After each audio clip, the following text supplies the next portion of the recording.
Hello दोस्तों, फिर से हम इंडियन मैप के 5वां वीडियो में आपका स्वागत करते हैं। Welcome back to my channel. फिर से मैं अपने नए वीडियो में आपका स्वागत करता हूं।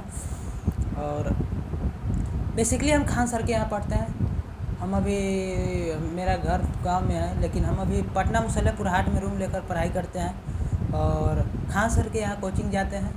और बेसिकली हम आज इंडियन मैप के 5वां रिवीजन कर रहे हैं। 5वां वीडियो में रिवीजन कर रहे हैं और खान सर के नोट से ही रिवीजन करते हैं, दूसरा नोट से नहीं करते हैं। और खान सर के बेसिकली हम बहुत अच्छा, पूरा डेडिकेटेड खान सर से पढ़ रहे हैं और रिवीजन कर रहे हैं। तो वीडियो अभी बन जा रहा है, मोबाइल पर चढ़ा दिए हैं वीडियो, तो इसी से वीडियो बनते रहता है। तो ठीक है, बने रहें। आज हम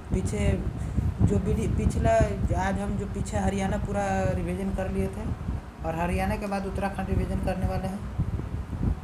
और बेसिक जो पीछे वाला वीडियो है, जो उसके जस्ट बाद ये वाला वीडियो शूट कर रहे हैं, शूट नहीं कर रहे हैं, कैमरा चालू है और शूट करेंगे। उतना एंगल से शूट नहीं कर रहे, लेकिन कैमरा चालू है, उतना हमको नहीं पता चलता है।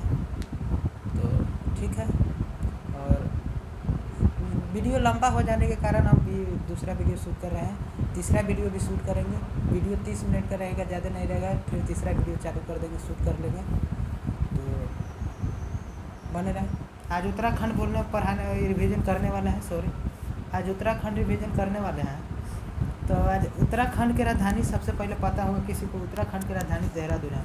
अब पंजाब और हरियाणा की राजधानी चंडीगढ़ था। हिमाचल प्रदेश की राजधानी शिमला था। और जम्मू एंड कश्मीर की राजधानी ठंडा में हो जाता है जम्मू और गर्मी में हो जाता है श्रीनगर। जम्मू एंड कश्मीर की राजधानी ठंडा में हो जाता है जम्मू एंड गर्मी में हो जाता है श्रीनगर। तो आज बेसिकली उत्तराखंड पढ़ने वाला है। पीछे वाला तो रिवीजन कर लिए हैं। तो उत्तराखंड पहले उत्तर प्रदेश का हिस्सा था। उत्तराखंड पहले उत्तर प्रदेश का हिस्सा था। उत्तराखंड पहले उत्तर प्रदेश का हिस्सा था। 9 नवंबर 2000 में उत्तर प्रदेश से अलग हो गया था उत्तराखंड जो था पहले उत्तर प्रदेश का हिस्सा था। 9 नवंबर सन 2000 को उत्तर प्रदेश से उत्तराखंड अलग हो गया था। 9 नवंबर सन 2000 को उत्तर प्रदेश से उत्तराखंड अलग हो गया था। 9 नवंबर सन 2000 को उत्तर प्रदेश से उत्तराखंड अलग हो गया था। उत्तराखंड पहले उत्तर प्रदेश का हिस्सा था। उत्तराखंड पहले उत्तर प्रदेश का हिस्सा था। 9 नवंबर सन 2000 में उत्तर प्रदेश से अलग हो गया था उत्तराखंड। 9 नवंबर सन 2000 में उत्तर प्रदेश से उत्तराखंड अलग हो गया था। 9 नवंबर सन 2000 में उत्तर प्रदेश से उत्तराखंड अलग हो गया था। 9 नवंबर सन 2000 में उत्तर प्रदेश से उत्तराखंड अलग हो गया था। 9 नवंबर सन 2000 में उत्तर प्रदेश से उत्तराखंड अलग हो गया था।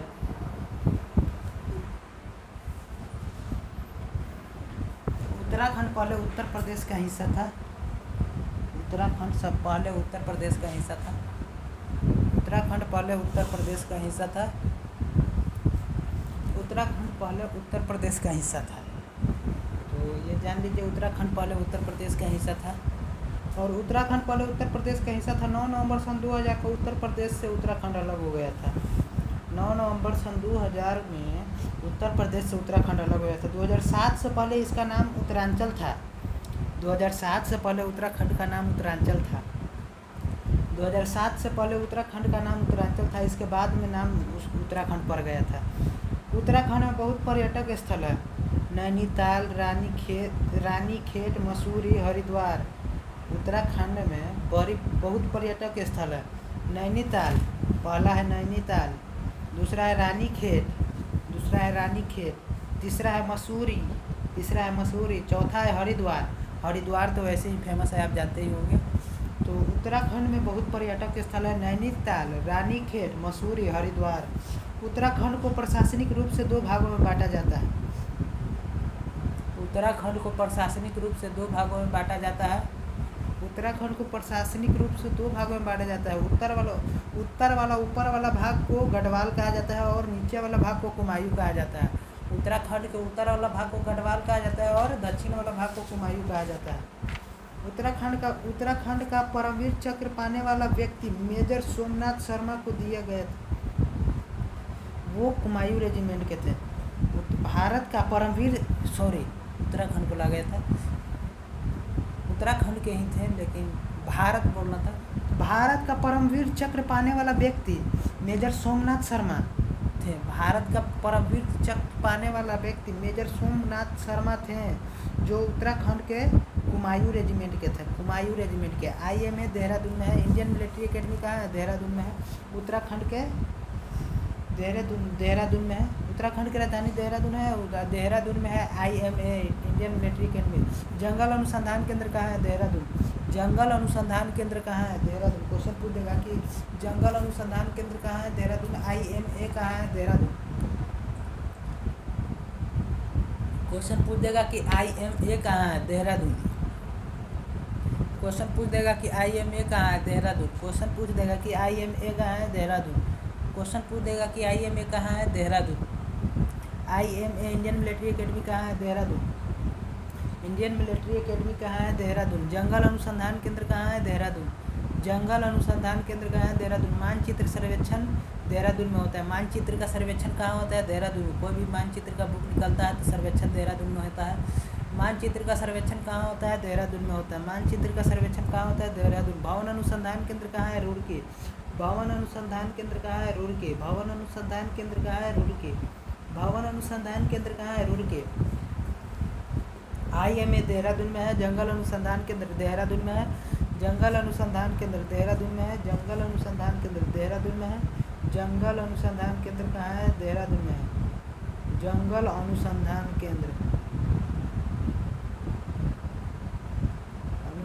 केंद्र कहाँ है? देहरादून। देहरादून। जंगल अनुसंधान केंद्र कहाँ है? देहरादून में है। तो जंगल मानचित्र सर्वेक्षण कहाँ होता है? मानचित्र का सर्वेक्षण कहाँ होता है? देहरादून। भवन अनुसंधान केंद्र रुड़की। भवन अनुसंधान केंद्र कहाँ है? रुड़की है। भवन अनुसंधान केंद्र रुड़की का है। भवन अनुसंधान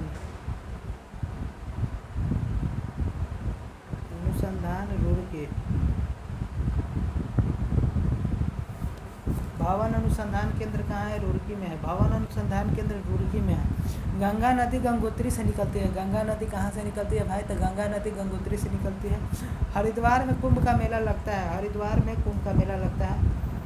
हरिद्वार में काची का मेला लगता है? हरिद्वार में कुंभ का मेला लगता है। हरिद्वार का है। हरिद्वार में कुंभ का मेला लगता है। हरिद्वार में कुंभ का मेला लगता है। हरिद्वार में कुंभ का मेला लगता है। कुंभ का मेला कहाँ लगता है? क्वेश्चन पूछ देगा कि कुंभ का मेला कहाँ लगता है? तो कुंभ का मेला हरिद्वार में लगता है। क्वेश्चन पूछ देगा कि कुंभ का मेला कहाँ लगता है भाई? तो कुंभ का मेला हरिद्वार में लगता है। कुंभ का मेला कहाँ लगता है? तो कुंभ का मेला हरिद्वार में लगता है। क्वेश्चन पूछ देगा कि कुंभ का मेला कहाँ लगता है? तो कुंभ का मेला हरिद्वार में लगता है। कुंभ का मेला कहाँ लगता है? तो कुंभ का मेला हरिद्वार में लगता है। क्वेश्चन पूछ देगा कि कुंभ का मेला कहाँ लगता है? तो कुंभ का मेला हरिद्वार में लगता है। ऋषिकेश का लक्ष्मण झूला बहुत प्रसिद्ध है। लक्ष्मण झूला कहाँ है? ऋषिकेश में है। लक्ष्मण झूला कहाँ है? लक्ष्मण झूला कहाँ है? ऋषिकेश में है। लक्ष्मण झूला कहाँ है? ऋषिकेश में है। लक्ष्मण झूला कहाँ है? तो ऋषिकेश में है। क्वेश्चन पूछ देगा कि लक्ष्मण झूला कहाँ है? ऋषिकेश में। लक्ष्मण झूला क्वेश्चन पूछ देगा कि लक्ष्मण झूला कहाँ है? तो ऋषिकेश में। क्वेश्चन पूछ देगा कि लक्ष्मण झूला कहाँ है? तो ऋषिकेश में। क्वेश्चन पूछ देगा कि लक्ष्मण झूला कहाँ है? तो ऋषिकेश में। क्वेश्चन पूछ देगा कि लक्ष्मण झूला कहाँ है? तो ऋषिकेश में। क्वेश्चन पूछ देगा कि लक्ष्मण झूला दवाइयों का कारखाना कहाँ है? तो ऋषिकेश में। दवाइयों का कारखाना ऋषिकेश में।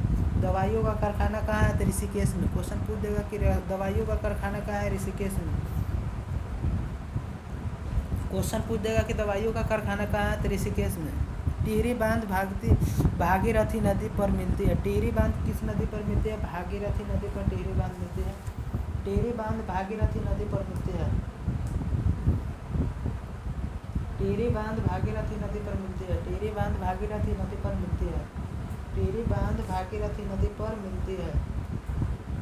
टिहरी बांध भागीरथी नदी पर मिलती है। टिहरी बांध भागीरथी नदी पर मिलती है। टिहरी बांध भागीरथी नदी पर मिलती है।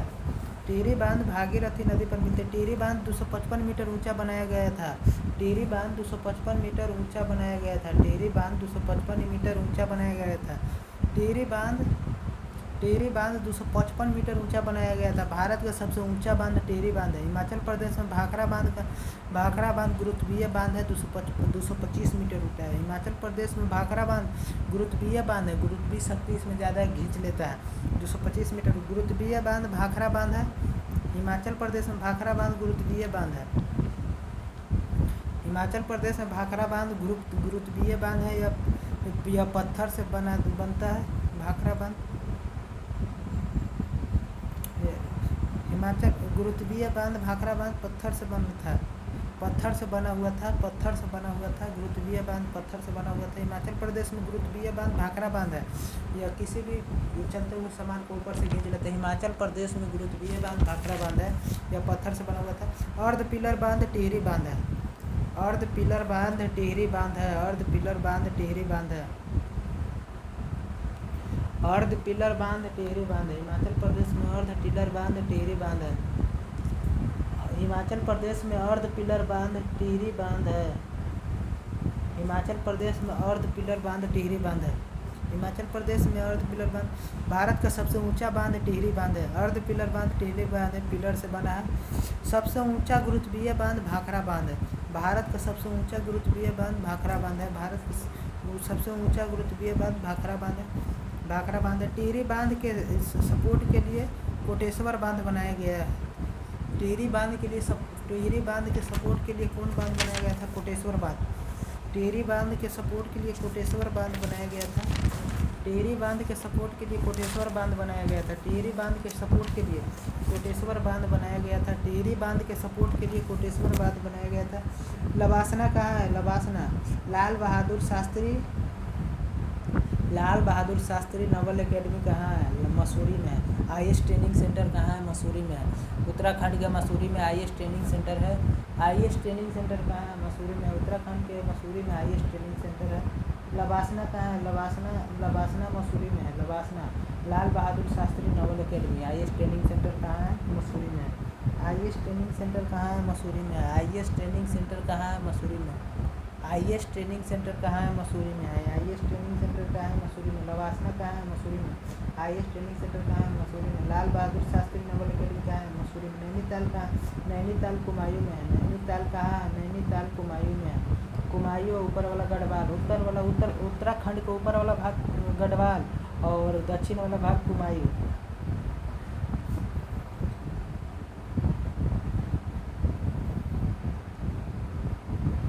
काठगोदाम कहाँ है? काठगोदाम उत्तराखंड के पास है। काठगोदाम उत्तराखंड के पास है। काठगोदाम उत्तराखंड के पास है। काठगोदाम उत्तराखंड के पास है। काठगोदाम उत्तराखंड के पास है। Kathgodam Jim Corbett national park Nainital में है। 1936 में बना था। Jim Corbett national park Nainital में है। जिम कॉर्बेट नेशनल पार्क कहाँ है? नैनीताल में है। जिम कॉर्बेट नेशनल पार्क कहाँ है? नैनीताल में है। जिम कॉर्बेट नेशनल पार्क कहाँ है? नैनीताल में है। जिम कॉर्बेट नेशनल पार्क कहाँ है? नैनीताल में है। जिम कॉर्बेट नेशनल पार्क कहाँ है? नैनीताल में है। जिम कॉर्बेट नेशनल पार्क कहाँ है? नैनीताल में है। 1936 ईस्वी में बना था Jim Corbett national park. Jim Corbett national park कहाँ है? नैनीताल में है। 1936 ईस्वी में बना था। जिम कॉर्बेट नेशनल पार्क कहाँ है? नैनीताल में है। 1936 ईस्वी में बना था। जिम कॉर्बेट नेशनल पार्क कहाँ है? नैनीताल में 1936 ईस्वी में बना था। जिम कॉर्बेट नेशनल पार्क से रामगंगा नदी होकर गुजरती है। जिम कॉर्बेट नेशनल पार्क से रामगंगा नदी होकर गुजरती है। जिम कॉर्बेट नेशनल पार्क से रामगंगा नदी होकर गुजरती है। जिम कॉर्बेट नेशनल पार्क से रामगंगा नदी होकर गुजरती है। जिम कॉर्बेट नेशनल पार्क से रामगंगा नदी होकर गुजरती है। जिम कॉर्बेट नेशनल पार्क से रामगंगा नदी होकर गुजरती है। जिम कॉर्बेट नेशनल पार्क से रामगंगा नदी होकर गुजरती है। जिम कॉर्बेट नेशनल पार्क से रामगंगा नदी होकर जिम कॉर्बेट नेशनल पार्क से जिम कॉर्बेट नेशनल पार्क कहाँ है? Corbett national park Jim Corbett national park Jim Corbett national park कहाँ है? जिम कॉर्बेट नेशनल पार्क कहाँ है?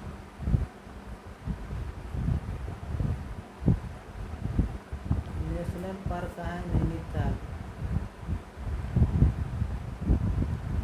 जिम कॉर्बेट नेशनल पार्क कहाँ है? Nainital. Jim Corbett national park कहाँ है? Nainital. Jim Corbett national park कहाँ है? Nainital. Jim Corbett national park से गंगा नदी रामगंगा नदी होकर गुजरती है।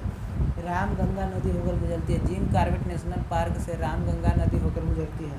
भारत का पहला national park Jim Corbett national park है। भारत का पहला national park Jim Corbett national park है। भारत का पहला national park Jim Corbett national park है। भारत का पहला national park Jim Corbett national park है। भारत का पहला national park Jim Corbett national park है।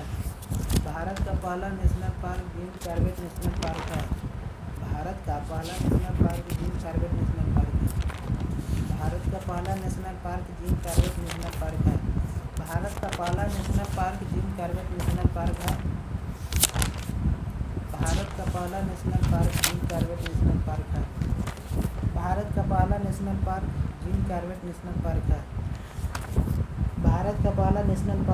भारत का पहला national park Jim Corbett national park है। सैनिक स्कूल नैनीताल उत्तराखंड का पूरे इंडिया में टॉप में आता है। सैनिक स्कूल नैनीताल का उत्तराखंड में सैनिक स्कूल उत्तराखंड का नैनीताल का पूरे इंडिया में टॉप लेवल पर है। सैनिक स्कूल उत्तराखंड के नैनीताल का पूरे इंडिया में टॉप लेवल पर है। सैनिक स्कूल उत्तराखंड के नैनीताल का पूरे इंडिया में टॉप लेवल पर है। सैनिक स्कूल उत्तराखंड के नैनीताल का पूरा इंडिया में टॉप लेवल पर है। सैनिक स्कूल उत्तराखंड के नैनीताल का पूरे इंडिया में टॉप लेवल पर है। सैनिक स्कूल उत्तराखंड के नैनीताल का पूरे इंडिया में टॉप लेवल पर है। सैनिक स्कूल नैनीताल का पूरे इंडिया में टॉप लेवल पर है।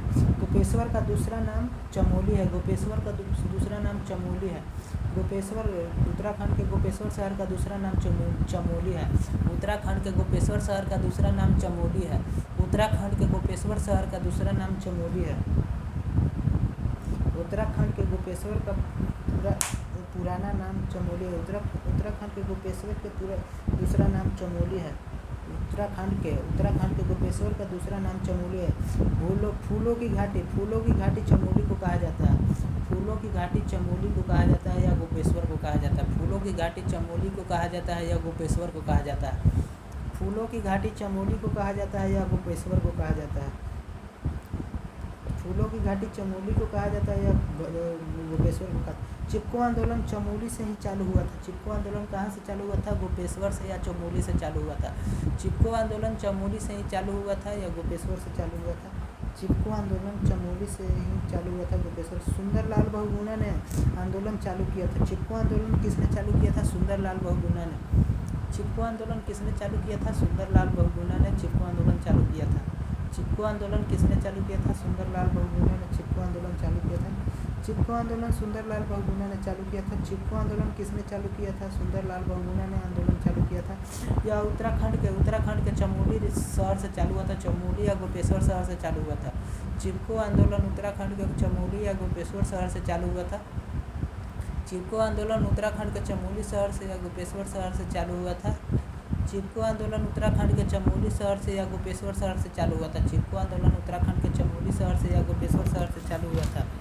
चिपको आंदोलन उत्तराखंड के चमोली शहर से या गोपेश्वर शहर से चालू हुआ था। चिपको आंदोलन उत्तराखंड के चमोली शहर से या गोपेश्वर शहर से चालू हुआ था। चिपको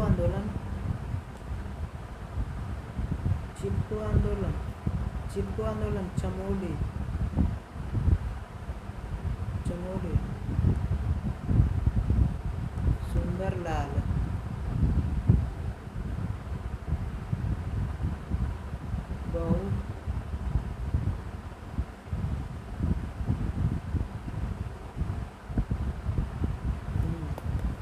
चिपको आंदोलन उत्तराखंड के चमोली शहर से चालू हुआ था। सुंदरलाल बहुगुणा ने आंदोलन चालू किया था। उत्तराखंड में गोपेश्वर जिला का मुख्यालय चमोली है। उत्तराखंड में गोपेश्वर जिला का मुख्यालय चमोली है। उत्तराखंड में गोपेश्वर जिला का मुख्यालय चमोली है।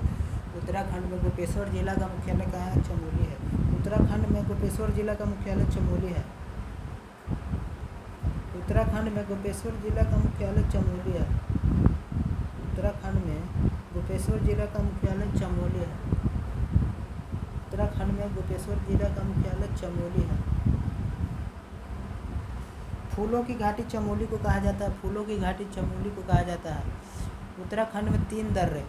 उत्तराखंड में 3 देशों को टच करने वाला दर्रा लटुलेख दर्रा है। उत्तराखंड में कितने दर्रे? उत्तराखंड में 1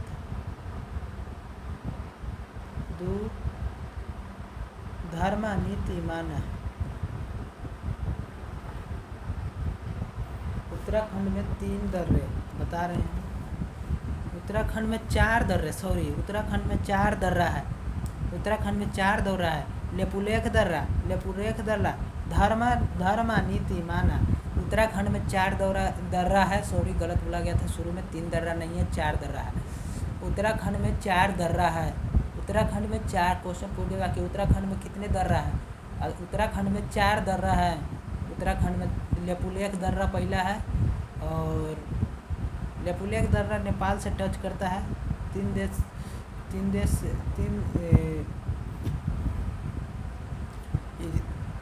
उत्तराखंड 3 देश को टच करता है, नेपाल को टच करता है। उत्तराखंड में लेपुलेख दर्रा 3 देश को टच करता है, इसीलिए इसे ट्राई पास कहा जाता है। ट्राई पास कहा जाता है। तो पहला लेपुलेख दर्रा पहला लेपुलेख दर्रा धर्मा नीति माना। धर्मा दर्रा नीति दर्रा माना दर्रा। धर्मा दर्रा नीति दर्रा माना दर्रा। लेपुलेख दर्रा धर्मा दर्रा नीति दर्रा माना दर्रा। उत्तराखंड में 4 दर्रा है। उत्तराखंड में 4 दर्रा है। लेपुलेख दर्रा, धर्मा दर्रा, नीति दर्रा, माना दर्रा। तीन देशों को टच करने वाला दर्रा लेपुलेख दर्रा कहलाता है। 3 देशों को टच करने वाला दर्रा लेपुलेख दर्रा कहलाता है। ट्राई पास लेपुलेख दर्रा को कहा जाता है। ट्राई पास लेपुलेख दर्रा को कहा जाता है। लेपुलेख दर्रा 3 देशों को टच करने वाला दर्रा लेपुलेख दर्रा कहलाता है। जो कहलाता नहीं है, हाँ, 3 देशों को जो टच करने वाला दर्रा है वो लेपुलेख दर्रा है। ट्राई पास लेपुलेख दर्रा को कहा जाता है। लेपुलेख दर्रा, धर्म दर्रा, नीति दर्रा, माना दर्रा, ये 4 दर्रा उत्तराखंड में हैं। अब ये 4 दर्रा उत्तराखंड में हैं। अब हम गंगा जी कैसे निकलते हैं हम उनको विस्तृत से बताने वाला है। तो एगो संतोपथ हिमानी एगो बहुत बड़ा पहाड़ है। अथी संतोपथ हिमानी बर्फ का अथी पहाड़ है। संतोपथ हिमानी बर्फ का पहाड़ है। और संतोपथ हिमानी से पानी पिघलता है तो 2 नदियाँ गिरती है, विष्णु गंगा नदी और पहला धौली गंगा नदी और दूसरा विष्णु गंगा नदी। संतोपथ हिमानी से 2 नदियाँ निकलती हैं, धौली गंगा नदी और विष्णु गंगा नदी। संतोपथ हिमानी से 2 नदियाँ निकलती है, धौली गंगा नदी और विष्णु गंगा नदी। और यह विष्णु प्रयाग पर आके मिल जाती है दोनों। विष्णु प्रयाग पर किन 2 नदियों का संगम होता है? धौली गंगा नदी और विष्णु गंगा नदी का संगम होता है। विष्णु प्रयाग पर किन 2 नदियों का संगम होता है? विष्णु प्रयाग पर धौली गंगा नदी का संगम होता है और धौली गंगा का संगम होता है और विष्णु गंगा, धौली गंगा विष्णु गंगा का संगम होता है। विष्णु प्रयाग में किन 2 नदियों का संगम होता है? धौली गंगा और विष्णु गंगा। और विष्णु प्रयाग से अलकनंदा नदी इन दोनों नदियों को ले जाती है। तो आगे की ओर अलकनंदा नदी, धौली गंगा और विष्णु गंगा को अलकनंदा नदी आगे की ओर ले जाती है। धौली गंगा और विष्णु गंगा नदी को अलकनंदा नदी आगे की ओर ले जाती है और कर्ण प्रयाग पर मिलती है। और कर्ण प्रयाग पर पिंडार नदी अलकनंदा नदी से कर्ण प्रयाग पर मिलती है। कर्ण प्रयाग पर पिंडार नदी आकर मिलती है। कर्ण प्रयाग से पिंडार नदी आकर मिलती है। और इसे कर्ण प्रयाग से आगे की ओर अलकनंदा नदी ले जाती है। और अलकनंदा नदी जाकर रुद्रप्रयाग रुकती है। अलकनंदा नदी रुद्रप्रयाग पर रुकती है। और रुद्रप्रयाग पर मंदाकिनी नदी आकर अलकनंदा नदी से मिलती है। रुद्रप्रयाग पर मंदाकिनी नदी आकर अलकनंदा नदी से मिलती है। और इसे फिर अलकनंदा नदी आगे लेकर जाती है और देवप्रयाग पर रुकती है। और देवप्रयाग पर भागीरथी आकर मिलती है अलकनंदा नदी से। और भागीरथी या देवप्रयाग मिलती है तो गंगा नदी का निर्माण हो जाता है। देवप्रयाग पर भागीरथी और अलकनंदा नदी का संगम होता है। देवप्रयाग पर भागीरथी और अलकनंदा नदी का संगम होता है। क्वेश्चन पूछ देगा कि देवप्रयाग पर किन 2 नदियों का संगम होता है? किन 2 नदियों के मिलने से गंगा नदी का निर्माण होता है? भागीरथी नदी और अलकनंदा नदी को मिलने से भागीरथी नदी और अलकनंदा नदी के मिलने से गंगा नदी का निर्माण होता है। भागीरथी नदी और अलकनंदा नदी के मिलने से गंगा नदी का निर्माण होता है। कौन प्रयाग पर गंगा नदी का निर्माण होता है? देव प्रयाग पर गंगा नदी का निर्माण होता है। देव प्रयाग पर किन दो नदियों का मेल संगम होता है? भागीरथी नदी और अलकनंदा नदी। देव प्रयाग पर किन दो नदियों का मिलन होता है? भागीरथी नदी और अलकनंदा नदी। रुद्र प्रयाग पर किन दो नदियों का मिलन होता है? मंदाकिनी नदी और अलकनंदा नदी। रुद्र प्रयाग पर किन दो नदियों का मिलन होता है, संगम होता है? मंदाकिनी नदी और अलकनंदा नदी। रुद्र प्रयाग पर किन दो नदियों का मिलन होता है? मंदाकिनी नदी और अलकनंदा नदी। मंदाकिनी नदी और अलकनंदा नदी। कर्ण प्रयाग पर किन दो नदियों का मिलन होता है? पिंडार नदी और अलकनंदा नदी। पिंडार नदी और अलकनंदा नदी। धौली गंगा और विष्णु गंगा के मिलने से विष्णु प्रयाग बनता है। विष्णु प्रयाग पर किन दो नदियों का संगम होता है? धौली गंगा और विष्णु गंगा का। विष्णु प्रयाग पर किन दो नदियों का संगम होता है? धौली गंगा और विष्णु गंगा का। विष्णु प्रयाग पर किन दो नदियों का संगम होता है? धौली गंगा और विष्णु गंगा का। धौली प्रयाग पर किन दो नदियों का संगम होता है? धौली गंगा और विष्णु गंगा का। पूछ देगा अलकनंदा, धौली गंगा और विष्णु गंगा।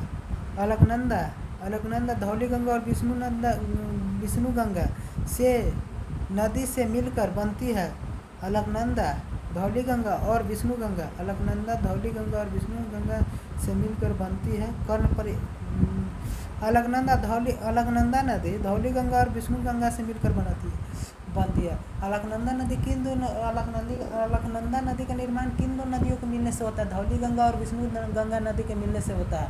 अलकनंदा नदी किन दो नदियों के मिलने से बनता है? अलकनंदा नदी का निर्माण किन दो नदियों के मिलने से होता है? धौली गंगा और विष्णु गंगा से। अलकनंदा नदी किन दो नदियों के मिलने से बनता है? अलकनंदा नदी का निर्माण किन दो नदियों के मिलने से होता है? धौली गंगा और विष्णु गंगा। कर्ण प्रयाग में पिंडार नदी है।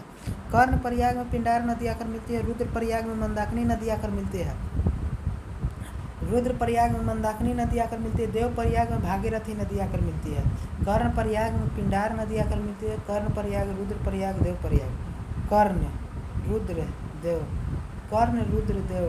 कर्ण प्रयाग पिंडार नदी, रुद्र प्रयाग मंदाकिनी नदी, देव प्रयाग भागीरथी नदी।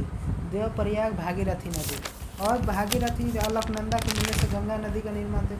यूपी और हरियाणा का बॉर्डर यमुना नदी बनाएगी। यूपी और हरियाणा का बॉर्डर कौन नदी बनाती है? यमुना नदी यूपी और हरियाणा का बॉर्डर बनाती है। यूपी और हरियाणा का बॉर्डर यमुना नदी बनाती है। रुद्र प्रयाग में मंदाकिनी नदी मिलती है। रुद्र प्रयाग में कौन नदी का मिलती है? रुद्र प्रयाग में मंदाकिनी नदी मिलती है। रुद्र प्रयाग में किन दो नदियों का मिलता है? सॉरी, रुद्र प्रयाग में कौन नदी आकर मिलती है? रुद्र प्रयाग में मंदाकिनी नदी आकर मिलती है। रुद्र प्रयाग में मंदाकिनी नदी। देव प्रयाग में भागीरथी नदी आकर मिलती है।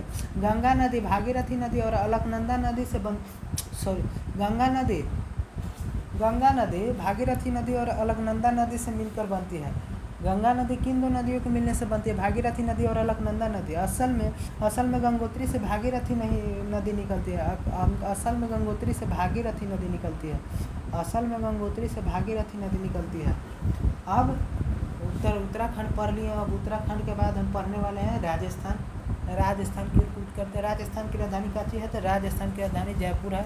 राजस्थान की राजधानी कहाँ है? तो राजस्थान की राजधानी जयपुर है। राजस्थान की राजधानी जयपुर है। राजस्थान भारत का तो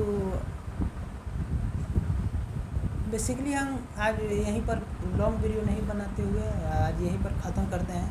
तो रिवीजन करने से ये फ़ायदा होता है कि जो इसका ऑडियो होता है कान तक, जैसे कान में हेडफोन लगाकर रात को सो जाइए और रात को सोने से दूसरा अधिकतर बच्चा जो होता है रात को सोते समय उल्टा पुल्टा सोते रहता है या दूसरा वर्ड सोते रहता है या किसी टेंशन में रहता है, तो माइंड फ्रीली उतना नहीं हो पाता है। लेकिन जो पढ़ाई वाला वर्ड है जो हम बोल रहे हैं, इसको कान में हेडफोन लगाकर ऑडियो केवल डाउनलोड करके इसको सुनिएगा तो कुछ न कुछ तो ज़रूर याद होगा, और 10 गो में से एक गो याद होगा, कुछ न कुछ तो ज़रूर याद होगा।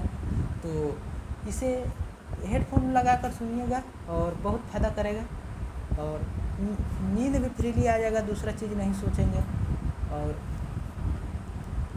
पढ़ते रहिए। बेसिकली हम पटना के मुसल्लेपुर हाट में रहते हैं और खान सर के यहाँ पढ़ने जाते हैं। अभी जो रिवीजन कर रहे हैं खान सर के नोट्स से ही रिवीजन कर रहे हैं और खान सर अभी पढ़ा रहे हैं इंडियन मैप, वर्ल्ड मैप भी पढ़ा रहे हैं, तो वर्ल्ड मैप का भी रिवीजन करेंगे और हिस्ट्री भी पढ़ा रहे हैं। अभी एंशियंट हिस्ट्री ख़त्म कर दिए हैं, मॉडर्न हिस्ट्री चालू करने वाले हैं। बहुत कुछ अभी सीखना बाकी है, तो लाइफ में एंजॉय करिए। Thank you. और हम यहीं पर वीडियो को स्टॉप करते हैं। शुक्रिया।